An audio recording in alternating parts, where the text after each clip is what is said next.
We're good to go. All right, thank you. Hi, everybody. We're back. Can you hear me? Can you hear me now? I don't understand why this doesn't. All right, can you hear me now? Okay. It looks like you have to be, you can hold the mics also, which might be a little better. All right. Thank you, everyone. We are here with our last session of the day, last but not least. I have my new friends, Mark Gale and Joy Oettel. And they are here from Athens State University, which is not in Georgia. And they're going to tell you more about where they're from. But I wanted to mention, you can read their bios on the website. I became aware of them because I happened to review for OLC. I'm an awards reviewer, and I happened to have their proposal for last year. Their award was their project, ActiveFlex, was nominated, and I had the pleasure of reviewing it.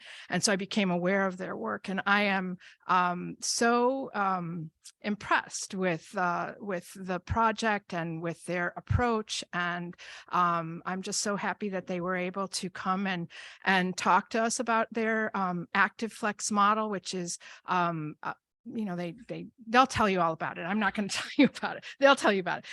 But anyway, I want to give a very warm welcome to Mark and Joy, and to turn it over to them to continue to talk about their ActiveFlex model and introduce themselves further. Thank you very much.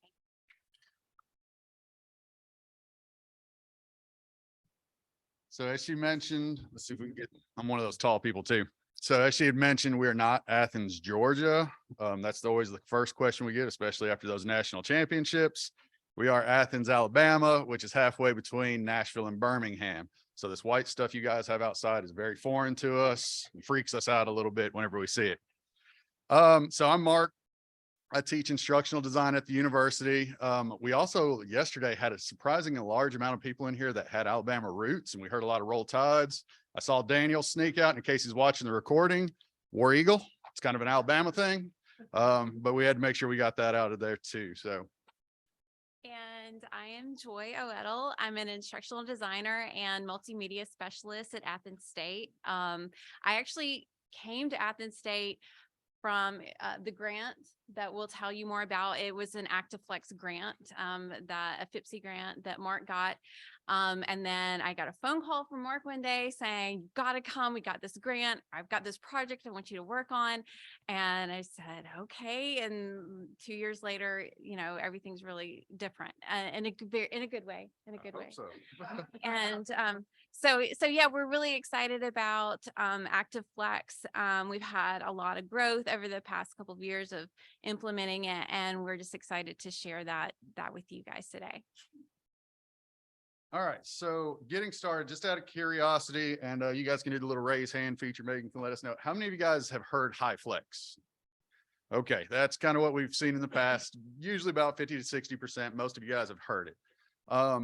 So those of you that haven't heard it, HighFlex is basically a model where you're kind of switching it and giving the student the power to decide how they want to attend class. Module versus module, week versus week, class versus class. You can have a traditional session. You can have online synchronous people jump in. You can have an async session, and the student again gets to choose lesson to lesson is the idea behind it.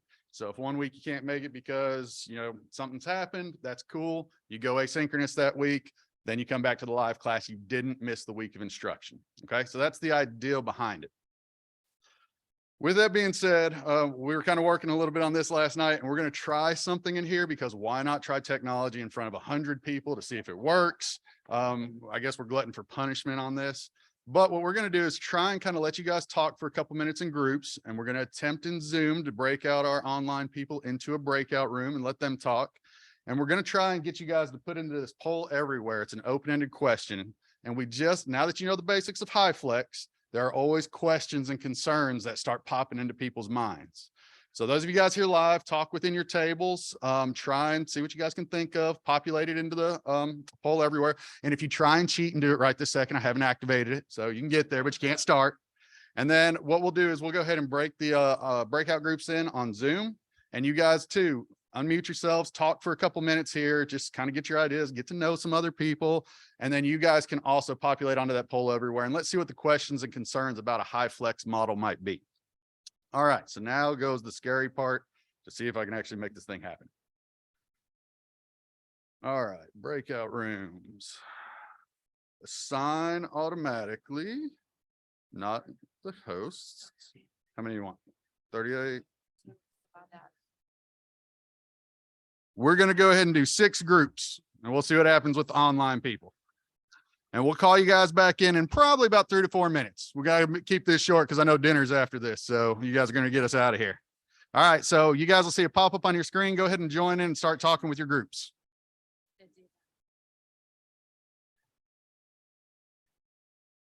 Yeah, I'm about, here comes the poll everywhere, everybody. I need you to get out full screen for me here.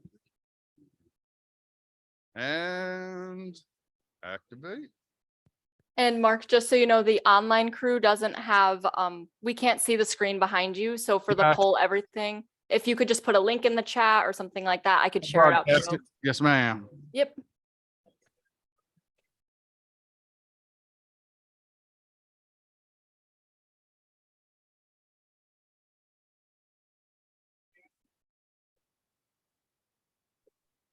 Hey Meg, we might move some of the people around to groups where they actually All right.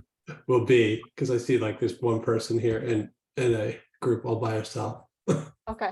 Yeah, no worries. Move her to like, That didn't it work. looks like 3 and 5 are the rooms I would use.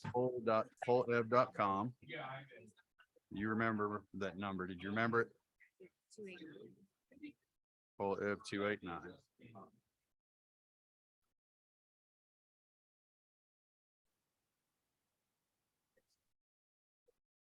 Mark, Gale. Oh. All right, Megan, did that work? Yep, I'm just moving some folks into the other room because there were some folks by themselves. So I'm just getting everybody into rooms where there are people, but they currently don't have the poll. So I am think not seeing just your broadcast. screen. I'm not seeing it, but I'm trying to think if it might be in the groups. I'll send if the poll didn't work, they can just talk about it when we come back. Okay.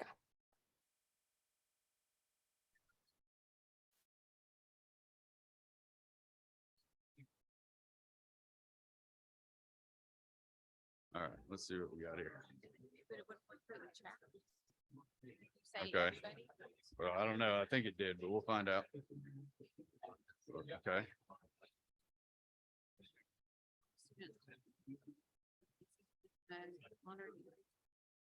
It could be. Yep, we're gonna talk about that. It's popping up to the top. That one we had. So we're now starting to populate from the top down. No, I just wanted to. Oh gosh. You I know. I didn't. watch out, watch out. Why did you zoom so much? Oh, maybe it was just that one.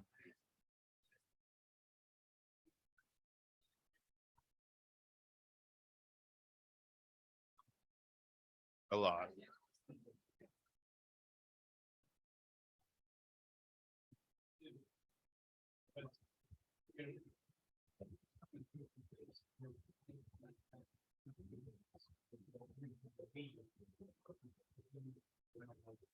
Waste of talking.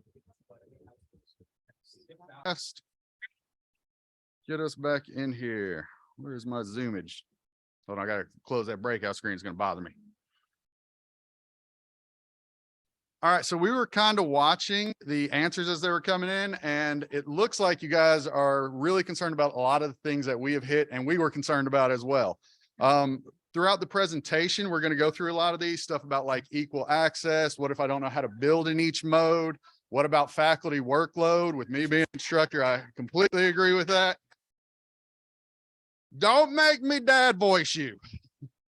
So, all right. So, we're going to go through the presentation. Keep some of these things in the back of your mind. So when we get to the Q&As, if we haven't hit those, feel free to ask them. Also, if we get to a slide and you guys just want to ask, we're very casual. So just throw it out there and we'll hit at that too. But again, a lot of what we saw coming through were things that we have also hit. So let's talk about where we hit these and why. The brief history, obviously for us, like most things in higher ed right now, started with COVID. We basically shut down like everybody else. President said, we got to get the butts back in seat and we can't let them leave. And so he wanted to try out the original ActiveFlex pilot. We started with about 6 classes. 2 of us had a pretty decent experience. The other 4 hated it and didn't work out very well. But there was enough of a differentiation where we were like, well, what happened in the 2 classes, either intentionally or unintentionally, that we might be able to pull out and see if we could work with some of this thing. The problems we had were the students got bored. The online students, especially, we had a lot of people that were recording their 60, 90-minute classes and just putting them up there and saying, watch it, it's equivalent. Wasn't equivalent. We had a lot of students that were like, okay, I'll just go and watch that 90-minute video and put it at 8 times speed. It's a lot faster than me having to come to class. Soon those teachers are teaching to the classrooms with nobody in there and they're super frustrated. So the attendance dropped, engagement just not there. For the 2 classes that worked, and what we built off of that was we took the initial concept of ActiveFlex, but we were like, look, the technology is allowing us to do this, but we need to start putting back in the design, the engagement, the activities. We got to give them a reason that they want to come to this live thing and not just stream the 90 minutes at 8 times speed. And so that's where we kind of started bridging this into more of an ActiveFlex that focuses on the active learning, the engagement piece, rather than just the technology. Okay, so, and this is our definition of ActiveFlex. We call it an enhancement of the HighFlex concept. So basically we are concerned with not, thank you. We're thinking, okay, HighFlex is going to get them to us through those 3 pathways. And that's great. The flexibility is what we need. It's what students want. But what's going to keep them there? What's going to keep them engaged? What's going to make the difference between them getting bored and dropping and them staying and really learning and feeling like this is a meaningful experience? This is the way to go to class for them, the way that they want to go.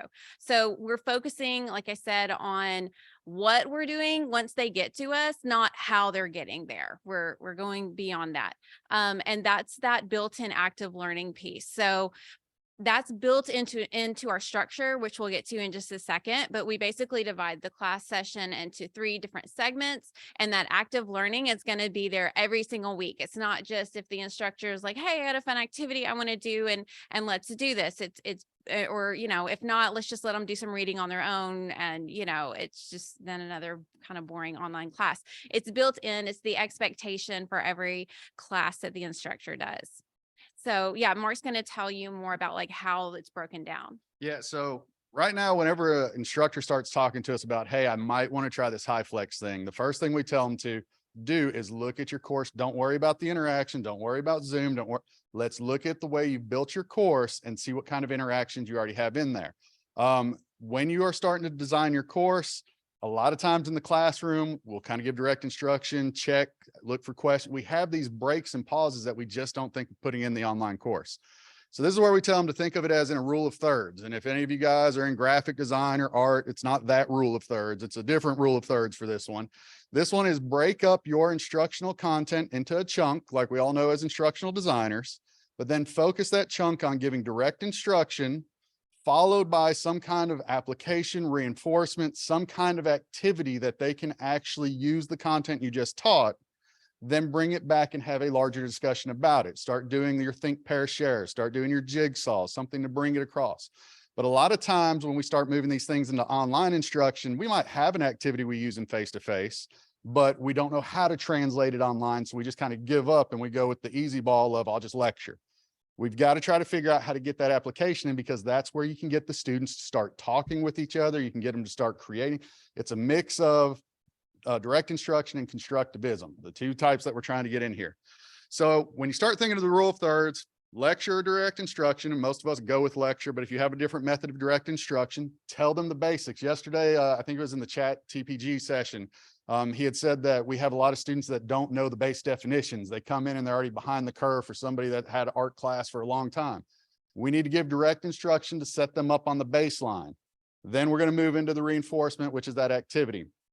So when we're doing a lecture, we also started telling them, look, get it down to those core level things you need to get across, the core objectives. That way, if you teach it live, if they watch a lecture, any of that kind of stuff, you know the concept is covered that you need to cover. What we didn't want to have happen is we don't want them recording the classes anymore. Just students don't like watching them.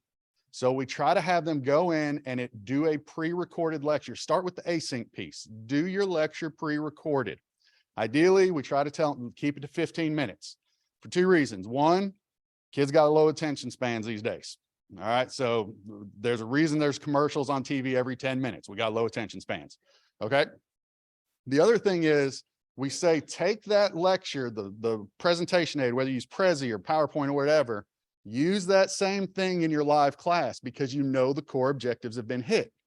When you do that, you're going to start going down rabbit holes, telling extra story. All of a sudden, that 15 minutes is going to expand into 45 minutes. You don't think it will, but it does. It just happens. So you already are going to have that full-blown lecture, but when the asyncs are watching it, let's tone it down a little bit, get back to those core objectives. There's a couple of classes that we do this too with that have multiple sections in it. One of our classes has about 14 sections that are running, taught by 7 teachers. They've all gotten together, broken up the modules, and Joy may have a module that I end up taking her PowerPoint and I teach from it. I'm allowed to go in and add my own stories, add my own anecdotes, kind of expand on areas that I think are important. But as long as I've got the PowerPoint she made the original lecture from, I know the core objectives are still hit. Every student's getting that same base level of knowledge. So we've started sharing that back and forth again. And all of that comes down to make the good async video first, build your live stuff off of that. Okay. For the asyncs, they'll watch that pre-recorded video, but you're like, well, that's 15 minutes. And obviously they're going to go with that instead of sitting in class for 45 minutes. So that's where we add a little bit extra on top. We used to have it, and I'll talk about this in a little bit, where they'd watch it and write like a little 1-page summary on it. And then we go in and grade it. And for 10 students, that's not that bad. When we started getting 40 students in a section, that's terrible. That's a lot of grading. So what we actually have them do now is they go in, we give them almost like a little worksheet based on it with fill in the blank questions. They'll watch the video. As they hit those pieces, they have to fill in the blanks. Then they will go back and they will take an automated fill in the blank test and just translate those answers in, and it's auto graded. Little extra step from them, but we're trying to get them to 45 minutes like the live kids are doing, less grading for us. So that's worked out really well. It took me from grading for about 50 minutes in a 15-person class down to about 5 minutes on that piece of it. So that's how we end up doing the lectures and getting the direct instruction piece. Okay. And so next in the class would be reinforcement activities. These are, to me, the reinforcement activities are the heart of ActiveFlex. If you don't have these activities, then, you know, what's the point of doing this? There's no active learning. It's also the part that I enjoy designing the most. Before I became an instructional designer, I was a classroom teacher, and I always had my students doing things. We were always doing projects. We were always in groups. We were always doing activities in the class. I was not a lecturer. And so the challenge when you're trying to incorporate that, because you get all excited about these activities and you're like, yeah, but now how am I going to design an activity that could be done in these 3 ways? Something that the async students can do, something that we can do in the Zoom, like synchronous Zoom session, and face-to-face. And that's really challenging, but it was an enjoyable challenge to think about how you can do that. And you know, in a world where we have things like Padlet and Google Docs and Google Slides and things like that, it's really not that much different than the old days of giving them some marker and posters and markers and say, go out in the hall. It's just, you do it on Padlet. I mean, it's not that hard once you think about it, but it can be pretty daunting when you're thinking about what kinds of activities. We kind of think like we're behind computers, so there's not much activity we can do. I was designing for a motor development class, and, you know, I had them getting up and saying, you know, pick a target on the wall. How many times can you throw to that target in 1 minute? and then sit back down at the computer. Go take a lap around your block, get your heart rate up, and then we're going to come back and we're all going to take our, measure our heart rate, like whatever it needs to be for that class. But I think we need to think beyond just kind of like us all sitting there glued to our laptops. We can be more active. We can ask our students to be more active, and it'll work, and they like it and they feel engaged, even though they're really far away from each other. Another thing that some of the things you guys pointed out in the poll is that technology, like how do you get this to work? And so you'll see in the picture here, this is one of our collaborative pods, as we call them, in our classrooms. We set up some collaboration kind of classrooms, and you'll see there that we've got students, and if you look on their screen, we can see the other students there on Zoom. So when we group students, we always group the online students with the face-to-face students, because we don't want those online students to feel like they're just kind of in this forgotten world, like they're just off in their breakout rooms on their own. We pair them or group them with the live students, and that sounds a little bit like, oh, that would be like kind of a pain, that would be hard, they couldn't hear each other, but actually it works pretty smoothly. You'll see they've got each station has headphones, we've got mics that come down, and I've been on both sides of this. I've been in Zoom land and sitting there, and you really do feel like you're collaborating together. We've got a document camera at each station if they need to share something like that. So that's the way we set up our classroom pods to support those reinforcement activities. So let me add one other thing in there too. Our school, first off, I think, did you guys have the Flex.org site, like for flexible rooms? Yeah, I jotted that down because we are desperately trying to make sure we can keep these rooms up to snuff on that stuff. So thank you for sharing that earlier. But something else about our school is we are heavily online. We have been for a while. Most of our students, I think about 98%, will take one online class by the time they have graduated. About 50% will never step on campus. So we have the picture of the pods, and the federal grant helped us pay for that. But we've been in the philosophical debate of, do you have to have a face-to-face class to do HiFlex or ActiveFlex? And at least in the ActiveFlex sense, no, you need to have a live class, whether or not is on a traditional campus or whether or not you're going to teach it from Zoom on your from your house. What we want to give are the asyncs. We want them to have the ability to interact with the instructor and classmates. So many a times I've got a face-to-face class this semester. I've got 3 online classes. I teach them all ActiveFlex. The face-to-face one, I'm scheduled at 8 in the morning. That's my ActiveFlex time. The other ones, I choose the time that I want to do. And if the students can make it in, it's the benefit for them to come in. There is no penalty if they can't make it in, though. We've got all the stuff built for them if they're going to run that asynchronous route too. So don't think that it has to be a face-to-face and this huge investment that you've got to do in a classroom to get the furniture working. You guys can do this as long as you've got a Zoom or a Microsoft Teams or some kind of backbone on that. All right, so the last third is obviously once they're out of the breakout rooms, you bring them back, kind of like we were going to talk about the stuff we made you guys do a little bit ago here in a second. But let me talk about the faculty workload, because this one hit me heavy as we started kind of growing this thing out. We've got to try and automate as much as we can of this in the LMS. And the main reason is, again, you start adding in reinforcement activities, lecture summaries, things like that. It starts getting a little bit more of a workload that you've got to do. So we try to keep those as smaller assignments that we can quickly grade. Again, a fill in the blank test works for making sure that they ended up watching the lecture. The other piece that we started hitting big problems with was attendance. Like, how do you track if they've come to the live class? So when I was just doing it solo and I was one of the HiFlex pilots, obviously I know if they came to my class because I could mark the grade book if they weren't there. When we expanded that out to 2 of us teaching it over a 4-section class, the other teacher worked next to my office. We could kind of like, hey, did you write down who showed up? Okay, well, that's one of my kids. You can still coordinate that. But again, when we have 7 or 8 instructors teaching over 15 sections, that coordination turns into a nightmare. So the way we ended up having to solve this is we ended up putting in a password protected quiz that went into every section. So we password protected it from the master and pushed it out. And basically what will happen is if I'm teaching on Monday at 8, she's teaching on Thursday at 5, my student can jump into her live session. All the times are put onto a Google Calendar, so they pick whichever time that week works out best for them. She will tell them the password for that general quiz at some point during the lecture. My student takes the quiz because now they have the password. When I look on Saturday to do my grading, If they've got 15 points or 1 point or whatever it is in there, I know they went to somebody's class. Otherwise they couldn't have taken the quiz. So then they get the credit for showing up to a live class. We no longer have to email back and forth. The other problem we started getting were a lot of student questions, because obviously it's a new framework. And I think I saw that in the poll that we had done too, with how do you get it across to students? So we have built out a lot of help materials and we push them through the orientation, and we have gotten really good in Blackboard at what is called adaptive release. I think in Brightspace, somebody helped me out with it earlier. It was like learning objectives or something like that. That's it. What was it again? Conditional release conditions. That's it. All right. See, my phone, I left it back there, so I'm not going to be able to look that up, but release conditions. So it is possible. And it looked actually more powerful than what Blackboard's had with the options you can do it.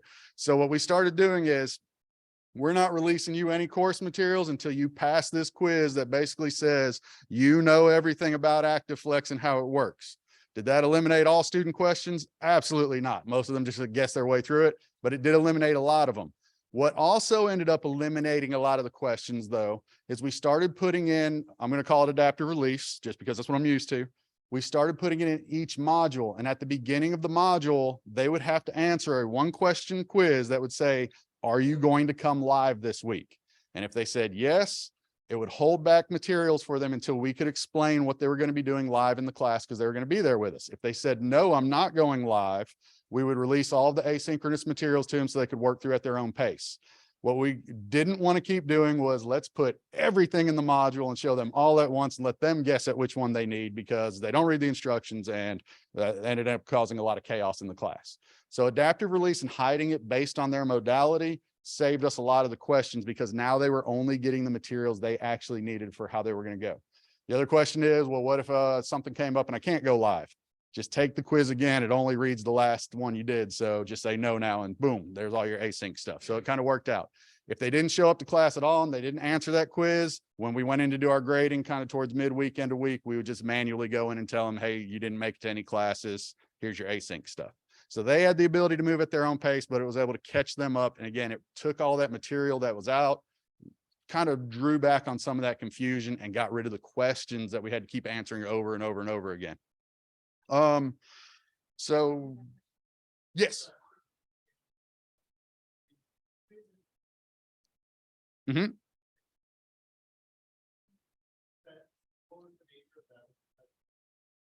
It was a 1-question quiz that said, are you here live today?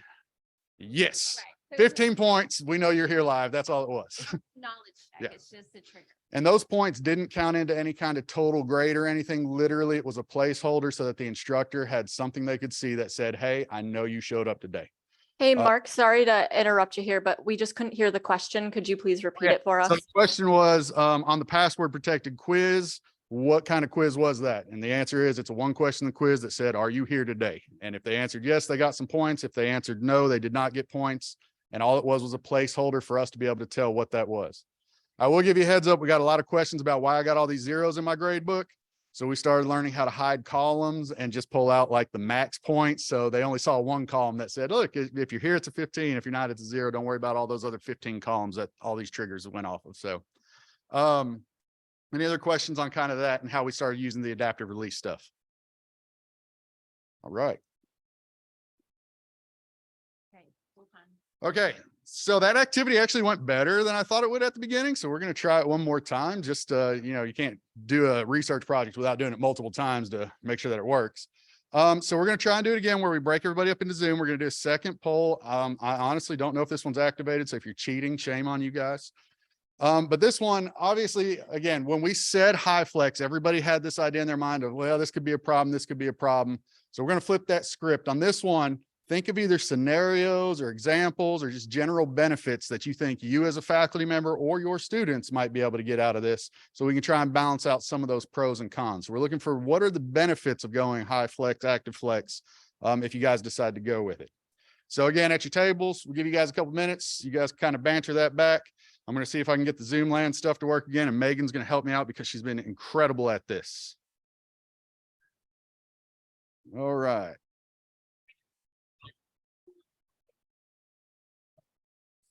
All right, so you guys actually have like filled that board up completely, and I can try it. We've tried to kind of keep up with everybody going. That's going to be a lot of scrolling. A lot of people came back with flexibility, which clearly flex in the name is going to talk about that. One thing though that I saw a lot in there was student flexibility. We're going to talk to you in a second too on the examples about how you actually get some instructor flexibility in there, which is cool. I also saw a couple comments in there about what about overloading student choice on a week-to-week basis. And I will say the first, give or take 2-3 weeks of the class, the students, you kind of have to walk them through it. That's where we ended up creating a lot of guides and videos, walking them through it. But they quickly figure out, as long as you keep that same structure, how to do it. The same goes on the faculty side. We do have the grant that paid for a support personnel to go in and kind of sit with them the first couple times, make sure they're able to manage it, do the breakout rooms. And generally speaking, by about week 4, they're like, hey, we pretty much know what we're doing. We don't really need you in here anymore. And we're like, well, the grant says we got to pay them to be in there, so they can just sit there and take the class with you. But after about 4 weeks, it seems like both faculty and students have gotten in the flow of how it's working. So that overload kind of dies down at that point, as long as you don't change that structure too much. So yeah, I'm going to go into really quick a couple of the actual examples, because I think a lot of what you guys were writing are the things that we're seeing coming back from our students too. Zoom world, just drag it down. Watch out. Oh, there we go. That Zoom bar always seems to pop up in the most inappropriate places when we're trying to do stuff. It's fantastic. And see, I should leave it there, but then all of you guys will get mad at me, so I'll move that back to the top. All right. So here's some of the applications that we saw, and I'm going to go into a couple extra examples too, because of what I saw come up in that poll. First off, again, this was during COVID. If you had a kid that had a sneeze, you're out 2 weeks, no matter what. All right. So if you're in a face-to-face class and now all of a sudden your kid's at home, you're going to be at home. I know my kid got it like 3 times, give or take, throughout those 2 years. But she was out for about 2 days, and those kids seem to rebound really fast. So now I'm at home for 2 weeks with her, and I'm like, okay, you can go do some stuff over here. I'm going to take my class. We were able to have people jump in, and a lot of times they'd honestly have their kids on their lap and stuff with them. And, you know, we're like, hey, that's cool. All of us got kids. We get where you're at. So yeah, if you're sick, if you have a sick family member, you're more watching, but you're still able to do the class. A lot of people were able to jump in with that. We had some people that were going on vacation. Normally they'd have to work ahead or catch up. These ones were actually sitting on the balcony while their kids, I guess, were out at the beach, and they're taking their 1.5 hour long class. And we're like, don't you want to go play with your kids? And they're like, nah, I have my kids. It's my husband's turn. And so all of a sudden we're like, oh, well, we got class attendance. I'm glad I could give you an excuse to get out of that. We had some work obligations that had popped up. A couple of these are, we've got a lot of working students at the same time, and their work schedules would shift. So they would end up not being able to make it to the Monday class. They could jump in on the Wednesday or the Thursday class, still catch up on that, depending on how that schedule turned week to week. The first semester we ran this, we actually had a student that was offered a full-time job in October. So now he had a decision, since it was a 10 o'clock class. Do you want to take your full-time job, or do you want to drop the class? And for him, he was like, happened to be in the ActiveFlex pilot, and it was, well, why don't you just either do the async or see if you can work on your lunch break? He took his lunch break at 10 o'clock, jumped in and finished out the class. He didn't have to drop. I saw something about access to students that normally wouldn't have access.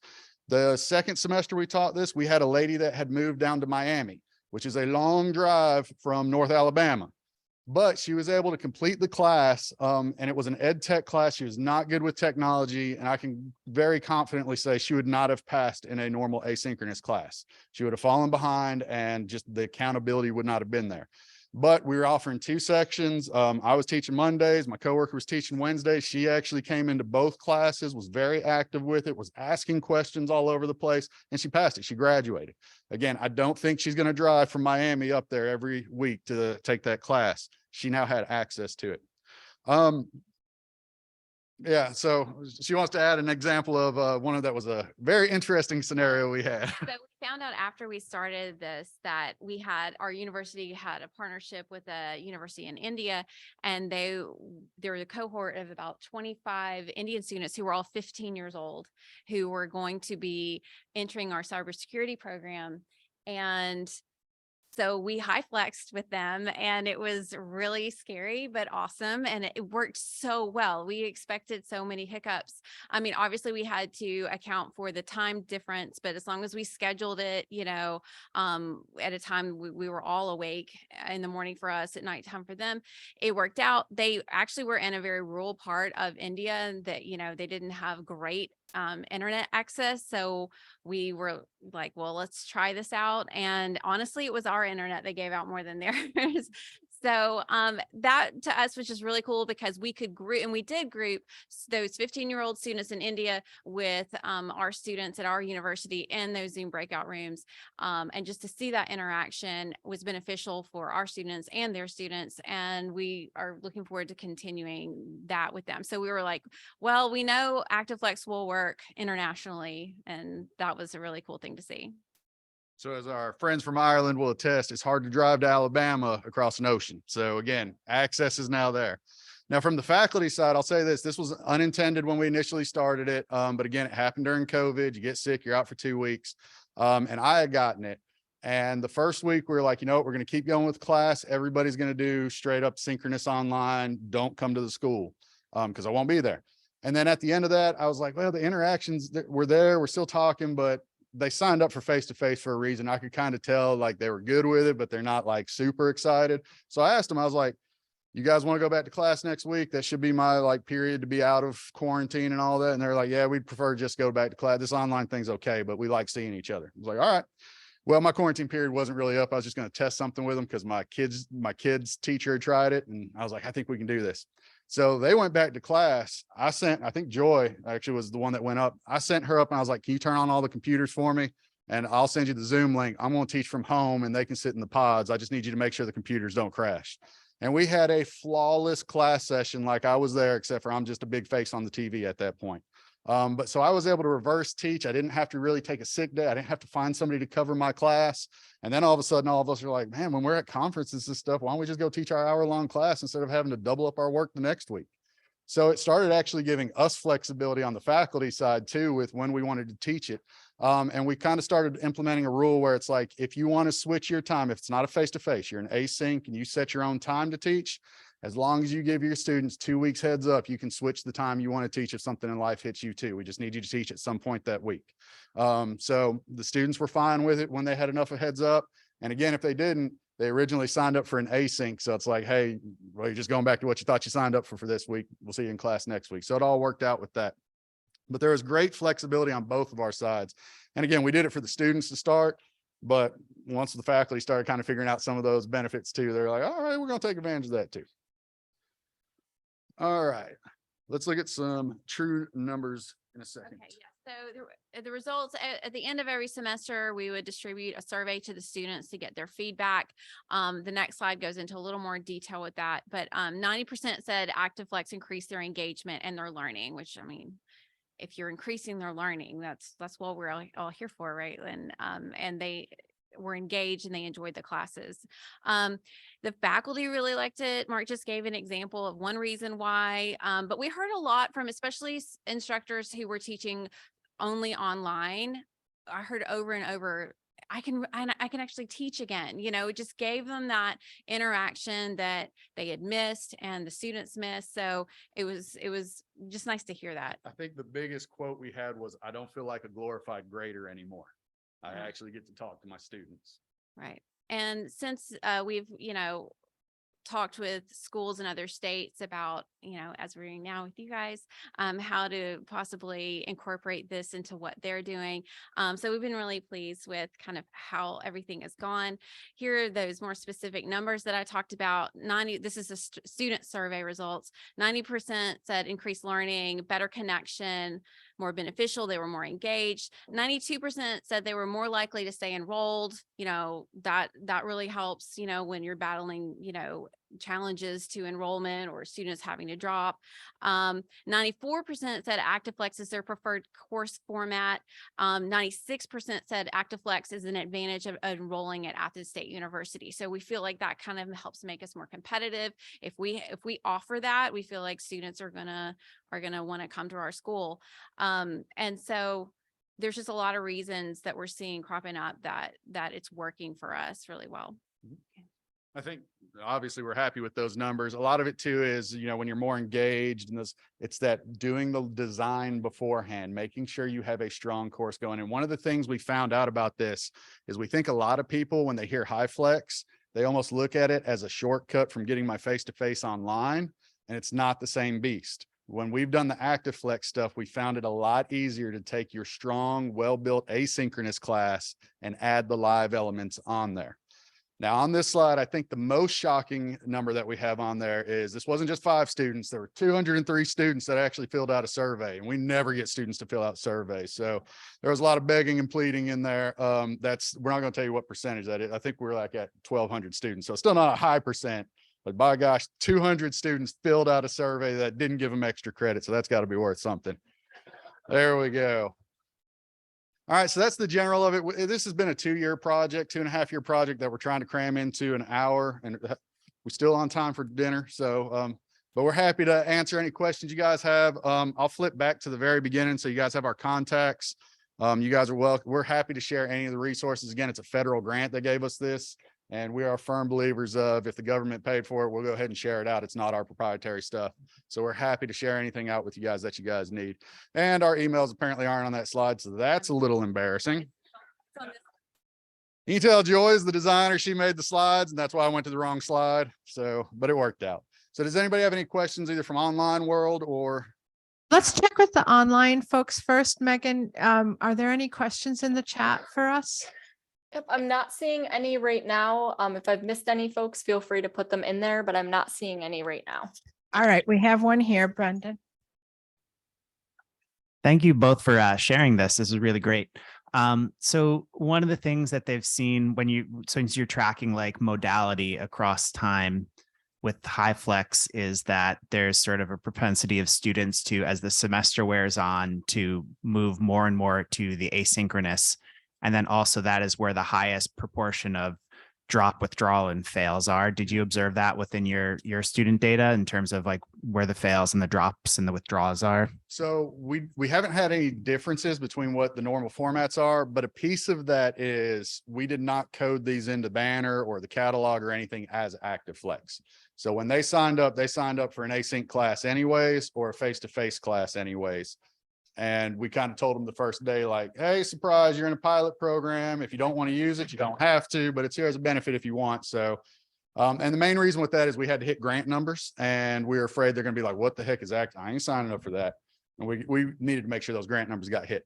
So the face-to-face generally sign up for a reason, like for face-to-face. And we would see a couple of them peter off, but not many. They still wanted to go face-to-face, see other people. The only semester I had a lot of the face-to-face drop off was spring of last year when gas prices went outrageous, and they're like, we ain't driving 2 hours to get to campus. I can't afford that. What we actually have seen, which was exciting, are the ones that ended up going into an asynchronous course. We have had high pullback from them coming in and taking the live sessions. And again, what we think has happened is a lot of them need face-to-face, a life circumstance like a job or something is just not going to give it to them. Or we're offering the classes at times they can't take it, or the enrollments were so low in the traditional class that they canceled that class out and moved them directly into asynchronous. So those kids, again, had some reason they wanted to take a face-to-face, but it wasn't available. And this now at least gives them that live interaction with the instructors. That's why we think some of those numbers were so high. They got something they just did not expect, but they were desiring. And I would add that, like, just in sitting in on these classes week after week, we'd get to know the students and stuff. And, you know, when they start going to those live sessions, they bond, and they don't want to not be there the next week, because people would literally ask, like, where's so-and-so this week? You know, they get that interaction that they previously didn't have, or they would only get in the face-to-face class. So they establish their norms, and they start missing each other and not wanting to miss out. Plus, I took an ActiveFlex class, and I'll just tell you, I mean, we did put a lot of work into making them equal. Like, we want people to feel like they're not being penalized for whichever method they choose to go to class that week. But for me personally, I would rather, you know, go and talk to my classmates for a few minutes rather than like type things out, you know, like with assignments, because with the reinforcement activity, the instructor gives all of the students credit for doing it with them. So they're not having to turn anything in. And so I think that's another thing, you know, that a student, like, that was my experience. I didn't want to go asynchronous because I'd rather talk to my group and get it done and not have to type things in and turn it in. So. Yeah. So for example, like we just had you guys run through an ActiveFlex class. Even we had you guys talking in a group, doing stuff. We could have given you a handout and said, fill this out and went on your way, drop it off when you leave. And most of you probably would have been like, no, I'd rather just talk to the person across the table from me and just fill that out. Same amount of time, no penalty on the grade, but it just has that appearance of it's not as much work. And we think that's, again, why they kind of stayed with the synchronous if they could make those schedules. First of all, thank you very much for making the trip from sunny warm. Thank you for giving me that chat TPG advice earlier. My wife has a nice just don't let her find out. But thanks for making the trip from sunny Alabama up to the land of the White Death that we have outside. And it's always good to be exposed to new teaching pedagogy. So I really appreciate that. My question, because with my class, it's a flipped classroom, huge amounts of active learning. And so that's the part that I'm still trying to wrap my head around. I can get the active learning working with the in-person and the synchronous remote. It's a little bit trickier that the asynchronous is going to get the same experience when a lot of the active learning is the interaction like we were experiencing here. How do you replicate that for asynchronous when they're getting there after the fact and may not necessarily have that face-to-face or screen-to-screen interaction? Right. So, and knowing yours, because you're the anatomy, right? Yeah, yours is a little trickier. I will give a caveat. Lab sciences, we're still working on that. We didn't do any lab sciences yet. That was too much of an apple to bite off. But when we're making the reinforcements, we do try and do some kind of activity as that reinforcement that the asynchronous can kind of reflect on, do on their own on the side. And then usually we will bring it back into a collaborative document like a Google Doc or discussion board where they'll post in their responses, but the groups as a general will post in their response. So like table one would have put it in where all the asyncs would end up putting in individually, and then they kind of review it back and forth. So in the ed tech class, one of the activities that we usually have them do each week is they will go out and they will review a technology, say like screen capture. Each group will get a different screen capture. They'll start working through it. The asyncs will go and do their own screen capture, and then they share it back and forth to kind of figure out which screen capture was best, and then do a vote on it at the end. And that way they're still at least looking at each other's stuff and kind of not bypassing on just one activity. It doesn't always work, but a lot of times that's the kind of format we try to get, is get a think, pair, share, where they're sharing it back to that overall group in the end. And hopefully by the end of the week, they're checking each other's stuff out. It's Norm Vaughn here from the Canadian. Guys, thank you so much, because we're all encountering this, and it was just building on Stu's question, because we've heard a lot today. I mean, they do such amazing work here at SUNY with collaborative work, and especially with peer editing and things like that. And that was my concern. It almost looks like you're running two courses here. So the asynchronous are very individual, and then the synchronous, whether it's live or face-to-face, there's a lot of collaboration. So I'm curious, is there any Joy? Well, we've got two IDs here. I know you guys are somewhat connected at the hip, but I'm just wondering about activity design, where we want a lot of collaborative work. How, and I can see it bringing in a little bit in the document, but when you want that true collaboration, like peer editing, just curious how you're handling that. You know, things like Slack channels is a good way to encourage that communication. Think like get it out there, you know, like where they can all access it, maybe not at the same time, but we did have projects where we did a group project. And I don't know why we decided let's do a group project on top of this, but I guess we just wanted the challenge. And we would have them, we would say, okay, here's your group, and meet together, and we would have them meet via Zoom and record it, and then they would post that recording on a communication summary that we built in the discussion board. So that would be a way for them to meet on their own. Like, so if their group couldn't meet during the class, you know, then they would meet by themselves on, or, you know, with their group via Zoom, and then put that on that communications log that they had. So that was one idea that we had. And the group work, you know, it went pretty smoothly. More smoothly than I think we expected and they expected. But that was one example of kind of how we tried to, that is a challenge, and how do you get around that? Yeah. So And I think the other thing, that's one of the reasons why, again, we kind of emphasize having a strong async where you put in your group work, you figured out how to get the flipped elements, all that stuff in. It's easier to pull that back into a live experience because you have all those mechanics built out and you can basically just kind of amplify them a little bit while you're there in person and expand on them. Having the strong async ability is going to be easier, not impossible, but easier than trying to just go in and say, I'm good. I got a good face-to-face thing here. Let's jam it in. We got to think of the mechanics to make sure that that still works out right. Hi, thank you, folks, very much for being here. Between your presentation and Simone's talk yesterday about her HyFlex experience, it's really got my wheels turning. Not in a good way, unfortunately, because I'm really, really struggling with putting what I teach, which is basically skills-based courses, and somehow, I mean, if I had a student who's primarily async and they decide to show up one day to do their speech, it's not going to work. Or if the students just decide, oh, I'm not going to come today, I'm going to go ahead and do mine on async. I'm going to go record it and put it up. And the same with writing courses, that maybe I could figure those out, but my classes aren't, I don't do lectures. I have maybe 4.